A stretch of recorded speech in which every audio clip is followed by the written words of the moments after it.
26/11 हमले के गुनहगार आतंकी तहव्वुर राणा के प्रत्यार्पण पर बड़ी खबर आ रही है।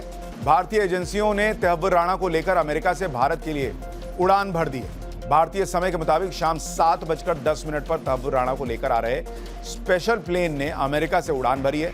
अमेरिकी जेल अधिकारियों ने तहव्वुर राणा को भारतीय एजेंसीज की कस्टडी में सौंपने की पुष्टि कर दी है। तहव्वुर राणा मुंबई में साल 2008 में हुए 26/11 आतंकी हमलों का मास्टरमाइंड है, जिसका हिसाब करने के लिए उसे अमेरिका से भारत लाया जा रहा है।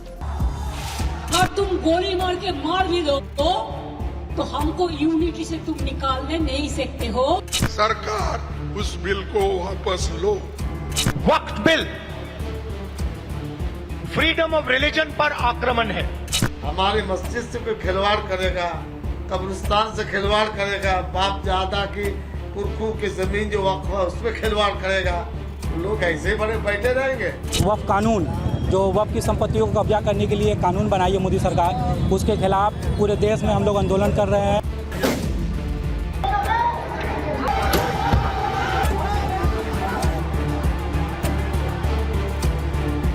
अब हम सर पर कफन बांध चुके हैं, हम अपना हक लेके रहेंगे। अल्लाह के इस मिल्कियत में हम बर्दाश्त नहीं करेंगे। जब मुसलमान अपने ईमान पर आ जाए तो फिर वो देखता नहीं है सामने कौन है।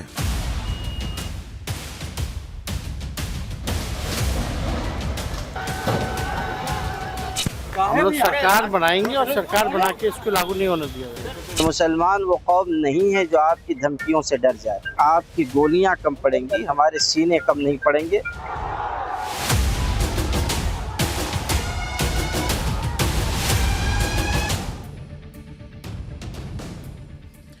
वक्फ कानून के विरोधियों को जवाब देने के लिए खुद पीएम मोदी को मोर्चा इसलिए संभालना पड़ा क्योंकि ऐसे संकेत मिलने लगे हैं कि वक्फ की आड़ में देश की सुरक्षा को खतरे में डाला जा रहा है।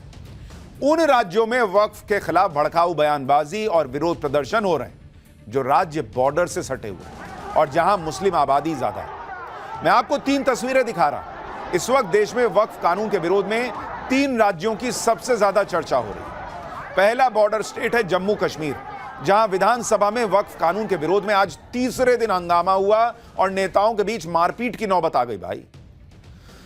दूसरा बॉर्डर स्टेट है बंगाल, जहां मुर्शिदाबाद में वक्फ कानून के विरोध में भीड़ ने पुलिस पर ही हमला कर दिया और मुर्शिदाबाद बांग्लादेश बॉर्डर से लगा हुआ जिला है। तीसरा बॉर्डर स्टेट है मणिपुर, जहां पहले से ही हालात ठीक नहीं है और वहां पर वक्फ के खिलाफ बड़े बड़े प्रदर्शन हो रहे हैं। मणिपुर में वहां वक्फ का समर्थन करने पर बीजेपी नेता के घर में आग तक लगा दी गई थी। इसलिए यह सवाल पूछना पड़ रहा है कि वक्फ कानून के विरोध में शुरू हुए ये प्रदर्शन भले ही अभी छोटे स्तर पर है, लेकिन जहां एक तरफ पाकिस्तान हो दूसरी तरफ बांग्लादेश हो, ऐसे में बॉर्डर स्टेट में खास तौर पर मुसलमानों को जो भड़काया जा रहा है, क्या वो सिर्फ इत्तेफाक है? और ऐसी जगहों पर अलर्ट रहने की ज्यादा जरूरत है। सबसे ज्यादा टेंशन तो पश्चिम बंगाल को लेकर हो रही है, क्योंकि वक्फ कानून के विरोध में कल बंगाल के मुर्शिदाबाद में जो हिंसक प्रदर्शन हुआ, उसमें सबसे डराने वाली बात यह है कि उग्र भीड़ ने बंगाल की पुलिस को भी निशाना बनाया था। पुलिस पर पथराव हुए थे, पुलिस को अपनी गाड़ी छोड़कर भागना पड़ा। अब ऐसी ऐसी तस्वीरें आई हैं। भीड़ ने गाड़ी में आग लगा दी। हालत यह हो गई कि मुर्शिदाबाद में इस प्रदर्शन के बाद भारी पुलिस फोर्स को तैनात किया गया है। पुलिस को इलाके में लगातार गश्त लगानी पड़ी।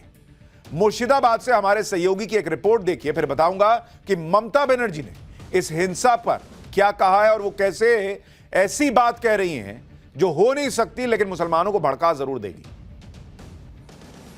प्रदर्शन हो रहा था और इसी इलाके में जो है ये आप सड़क देख रहे हैं, यहाँ पर घंटों तक प्रदर्शन चलता रहा। कहा जा रहा है करीब करीब 3 बजे से लेकर 7 बजे तक यहाँ पर प्रदर्शनकारी जो है वो सड़क रोककर यहाँ पर बैठे थे और उसके बाद ही पुलिस से उनको समझाने बुझाने की कोशिश की, लेकिन उनकी लाख कोशिशों के बावजूद जब वो नहीं हटे तो उन पर लाठीचार्ज किया। आप देखिए बीते रात की ये तस्वीरें हैं, शाम की तस्वीरें हैं, जहां पर इस पुलिस गाड़ी को आग के हवाले कर दिया गया था। हालांकि रात में ही गाड़ी को यहां से हटा लिया गया है, लेकिन इसके निशान अभी भी यहां पर है जब हिंसा यहां पे भड़की थी। आप ये भी देखिए कि जिस मुर्शिदाबाद में वक्फ कानून के खिलाफ हिंसा भड़की, वो इलाका कहां पर है। मुर्शिदाबाद जिला बांग्लादेश के बॉर्डर से लगा हुआ जिला है। मुर्शिदाबाद में 125 किलोमीटर का बॉर्डर इलाका है।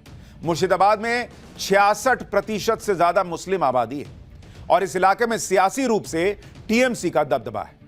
मुर्शिदाबाद हिंसा को लेकर बीजेपी आरोप लगा रही कि कल जिस भीड़ ने हिंसा की थी वो रोहिंग्या और बांग्लादेशी थे। बीजेपी नेता दिलीप घोष का दावा है कि पहले भी सीए एनआरसी कानून के खिलाफ इसी जिले में हिंसा भड़की थी। सुनिए एक बार दिलीप घोष को।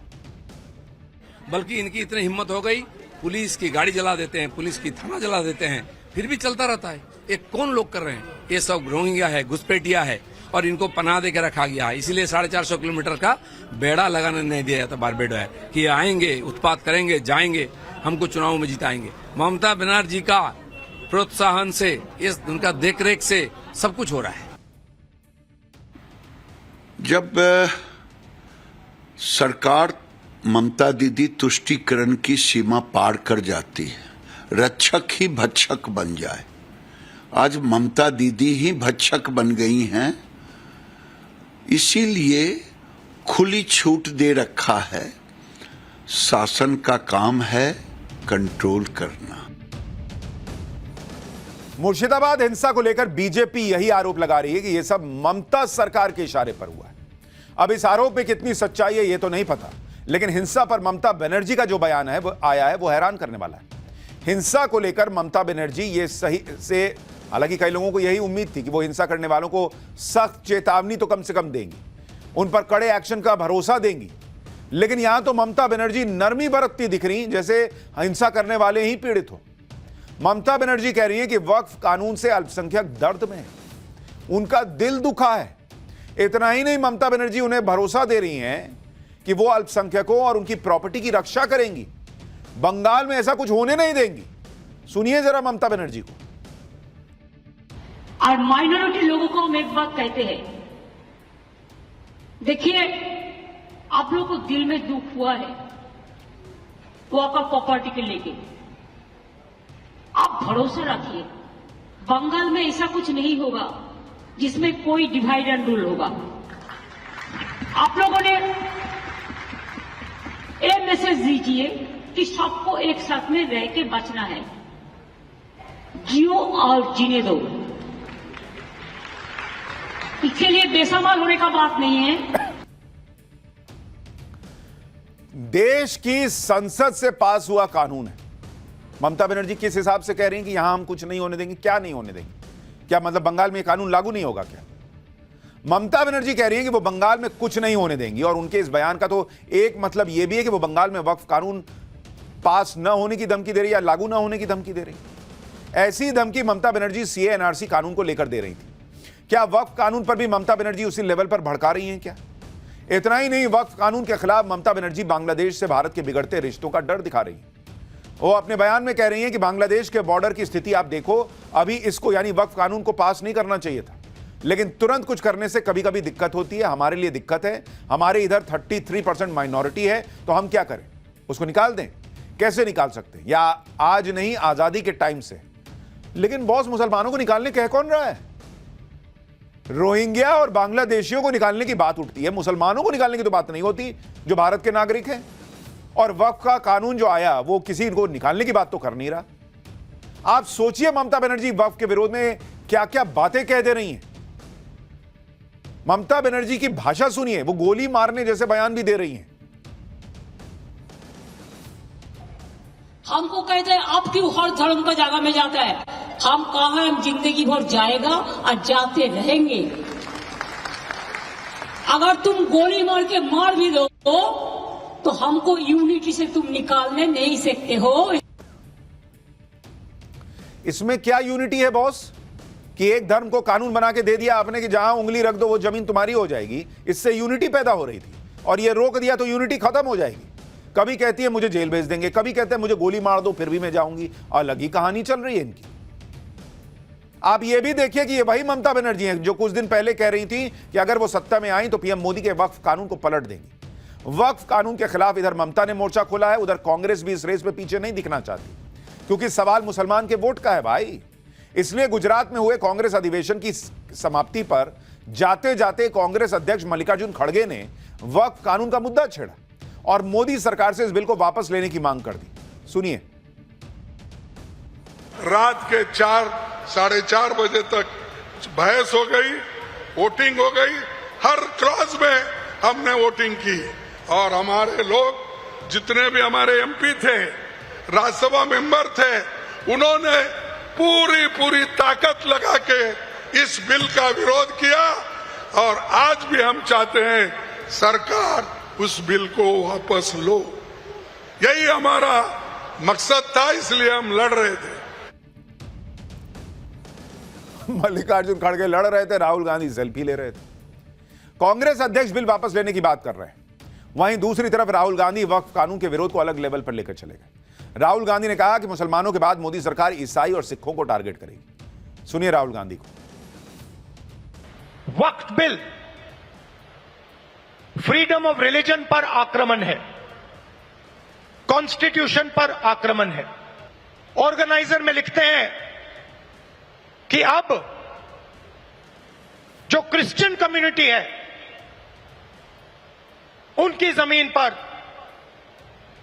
हम आक्रमण करने जा रहे हैं, और उसके बाद जो हमारे सिख भाई हैं आपके पास भी आएंगे। तो आप ये मत सोचिए कि ये आप पर आक्रमण नहीं है। आरएसएस की जिस मैगजीन का जिक्र राहुल गांधी कर रहे हैं कि ऑर्गेनाइजर में लिख दिया कि इसके बाद हम ईसाइयों की जमीन लेने वाले हैं, फिर सिखों की जमीन लेंगे, कहीं ऐसा नहीं लिखा हुआ बॉस। लेकिन ये मार्केट में जो फर्जी फैक्ट चेकर घूमते हैं, वो राहुल गांधी कुछ भी बोले उसका फैक्ट चेक ही नहीं करते, और राहुल गांधी को कोई फर्क नहीं पड़ता, उनको बस बोल देना है। वक्फ कानून पर राहुल गांधी ठीक वही भाषा बोल रहे हैं जो विदेश जाकर बोलते हैं कि भारत में तो अल्पसंख्यकों पर अत्याचार हो रहा है, सिखों को तो गुरुद्वारे जाने और पगड़ी पहनने की इजाजत नहीं। वो इसी तरह से भड़काते रहते हैं। कहीं इस बात का कोई जिक्र नहीं है कि भाई सिखों और ईसाइयों और हिंदुओं की जमीन, पहले भाई उनको वो अधिकार तो दे दो जो आपने दिया था मुसलमानों को, दे दो कि तुम भी जहां मनवा उंगली रख लो, फिर उसके बाद 70 साल हिसाब चलने दो, फिर देखा जाएगा आगे क्या करना है। पहले ये तो कोई पूछे उनसे कि ऐसा किया है क्या, आपने दिया है क्या सिखों को ये अधिकार, ईसाइयों को ये अधिकार कि तुम उंगली रख दो, ले जाओ, जमीन तुम्हारी हो गई। वक्फ कानून पर राहुल गांधी खुलकर बोल रहे हैं, लेकिन जब संसद में मौका था तब नहीं बोले। उनकी बहन प्रियंका वाड्रा ने तो वोटिंग तक में हिस्सा नहीं लिया था। लेकिन राहुल गांधी और विपक्ष के इस नैरेटिव को पीएम मोदी के उस बयान ने कमजोर कर दिया, जिसमें एक इंटरव्यू में पीएम मोदी ने कहा कि पुराने वक्फ कानून को कांग्रेस ने वोट बैंक की राजनीति का हथियार बनाया हुआ था। 2013 में वक्फ कानून में किया गया संशोधन मुस्लिम कट्टरपंथियों और भूमाफियाओं को खुश करने का प्रयास था। कट्टरपंथियों और भूमाफियाओं के हौसले बुलंद हो गए। केरल में ईसाई समाज के ग्रामीणों पर वक्फ के दावे, हरियाणा में गुरुद्वारों की जमीन विवादों में, कर्नाटक में किसानों की जमीन पर दावा, सब अब कानूनी उलझनों में फंसी पड़ी है। अब मंदिर हो, चर्च हो, गुरुद्वारे हो, खेत हो, सरकारी जमीन हो, किसी को भी भरोसा नहीं रह गया था कि उनकी जमीन उनकी ही रहेगी। सिर्फ एक नोटिस आता था और लोग अपने ही घर और खेत के लिए कागज ढूंढते रह जाते थे। जो कानून न्याय के लिए था वो डर का कारण बन गया। ये कैसा कानून था भाई? और आज अगले चैप्टर में मैं आपको दिखाऊंगा इतिहास के वो पन्ने खोलकर कि कैसे पीएम मोदी जो कह रहे हैं वही कांग्रेस राज में हो रहा था, और कांग्रेस के नेताओं पर आरोप लगा कि उन्होंने वो काम किया है, और मुसलमानों ने आरोप लगाया। भाई आगे दिखाऊंगा भी। पीएम मोदी ने वक्फ पर कांग्रेस का पूरा कच्चा चिट्ठा खोल दिया। वक्फ बिल पर मोदी सरकार का साथ देने के लिए संघ भी अब मैदान में आ गया है। खबर है कि संघ से जुड़े लोग मुस्लिम समुदाय के पास जाएंगे, उन्हें इस बिल का फायदा बताएंगे। आरएसएस के मुस्लिम राष्ट्रीय मंच ने देशव्यापी प्रेस कॉन्फ्रेंस और सेमिनार आयोजित करने की योजना बनाई है। यानी जहां एक तरफ मुस्लिम संगठन अपने नेटवर्क का इस्तेमाल कर वक्फ के विरोध की बड़ी बड़ी योजना बना रहे हैं, वहीं दूसरी तरफ अब संघ का बड़ा नेटवर्क इस विरोध के नेटवर्क को तोड़ेगा और मुस्लिम समुदाय से बात करके वक्फ कानून के विरोध में जो भ्रम फैलाया जा रहा है उसे दूर करेगा। वक्फ संशोधन कानून को सफल बनाने के लिए मोदी सरकार ने पूरी ताकत झोंक दी। ग्राउंड पर आरएसएस तो उतर ही रहा है, दूसरी तरफ मोदी सरकार सुप्रीम कोर्ट में भी कानूनी लड़ाई लड़ने के लिए तैयार हो गई। खबर है कि मोदी सरकार की तरफ से भी सुप्रीम कोर्ट में वक्फ कानून को लेकर एक कैविएट अर्जी दाखिल की गई। कैविएट अर्जी का मतलब होता है कि कोई पक्ष कोर्ट में यह अर्जी देता है कि भाई अगर आपके पास इस पर मामला आया है तो मुझे बिना सुने, मेरा पक्ष बिना सुने फैसला मत दीजिएगा। जिस तरह से वक्फ कानून के विरोध में सुप्रीम कोर्ट में याचिकाओं की लंबी लाइन लग गई है, उस पर एक्टिव होते हुए मोदी सरकार सुप्रीम कोर्ट चली गई है और सरकार की तरफ से कैविएट दाखिल करके कह दिया गया है कि भाई वक्फ कानून को लेकर आप कोई जल्दबाजी न कीजिएगा। ये लोग आपके पास आए हैं सुप्रीम कोर्ट, लेकिन आप कुछ भी फैसला लेने से पहले एक बार हमको पहले सुन लीजिएगा। सरकार उनका जवाब देना चाहती है। इस अर्जी के जरिए भी सुप्रीम कोर्ट को सरकार का पक्ष और क्लियर हो जाएगा, उसे वक्फ कानून के खिलाफ अर्जियों पर फैसला लेने में मदद मिलेगी। यानी मोदी सरकार भी प्रोएक्टिवली काम कर रही है, वक्फ बिल के खिलाफ फैलाए जा रहे हर भ्रम को रोकने की हर संभव कोशिश कर रही है। जो लोग वक्फ कानून का विरोध कर रहे हैं वो सुप्रीम कोर्ट के फैसले तक का इंतजार नहीं कर पा रहे। वक्फ कानून पर नॉन स्टॉप हल्ला मच रहा है। विरोध के नाम पर सिर्फ सड़कों पर बवाल नहीं मचा, बल्कि तमाम राजनीतिक दल आपस में भिड़ गए। जम्मू कश्मीर विधानसभा में आज तीसरे दिन वक्फ कानून पर चर्चा के नाम पर जमकर बवाल कटा। नौबत हाथापाई तक पहुंच गई। सदन के अंदर नेशनल कॉन्फ्रेंस, पीडीपी और बीजेपी के विधायक आपस में भिड़ गए। नेशनल कॉन्फ्रेंस वक्फ कानून को लेकर चर्चा की मांग कर रही है, लेकिन बीजेपी इसका विरोध कर रही है और इसी बात पर विधायकों के बीच झगड़ा हो गया, जमकर धक्का मुक्की हो गई भाई। इस हंगामे के बीच आम आदमी पार्टी के इकलौते विधायक महराज मलिक काफी गुस्से में नजर आ रहे थे। वो पीडीपी विधायक वहीद पारा से भिड़ गए। आप विधायक ने पीडीपी पर कौम से गद्दारी का आरोप लगा दिया। देखिए क्या हुआ है। उसने कौम के साथ गद्दारी की है, तुमने भाजपा के साथ गद्दारी की है। अरे हाउस में ये इतना माफिया लाए इन्होंने, गुंडे भाई बाहर देखो कितने लोग हैं, कौन है वो, इनको लगता है अरेस्ट करेगा। अरे एक को भी नहीं छोड़ूंगा, एक को भी नहीं छोड़ूंगा। वक्फ बिल के विरोध में मणिपुर में जिस तरह का विरोध हो रहा है उसकी तस्वीरें भी आपको हैरान कर देंगी। मणिपुर में यह हो रहा है। मणिपुर की सड़कों पर मुस्लिम संगठन किस तरह से विरोध प्रदर्शन कर रहे हैं उसकी तस्वीरें देखिए। 100-200 लोग नहीं है भाई, सैकड़ों हजारों की भीड़ मणिपुर में सड़क पर आ गई। ऐसा लग रहा है जैसे ये वक्फ के खिलाफ प्रदर्शन नहीं बल्कि शक्ति प्रदर्शन हो रहा है। इतना ही नहीं, इस प्रदर्शन में जितने मुस्लिम पुरुष थे उससे कहीं ज्यादा मुस्लिम महिलाएं सड़क पर आ गई। एक बार तो ये तस्वीरें देखकर किसी को भी शाहीन बाग के प्रदर्शन की याद आ जाएगी। आप सोचिए प्रदर्शन उस मणिपुर में हो रहा है जिसे लेकर विपक्ष कहता है कि वहां हालात बहुत खराब हैं, लेकिन तस्वीर तो कुछ और ही कहानी बता रही। और इसलिए ये सब कुछ जो हो रहा है वो बड़े सवाल खड़े करता है कि क्या ये प्रदर्शन बॉर्डर स्टेट्स में जानबूझ के तो नहीं कराया जा रहा।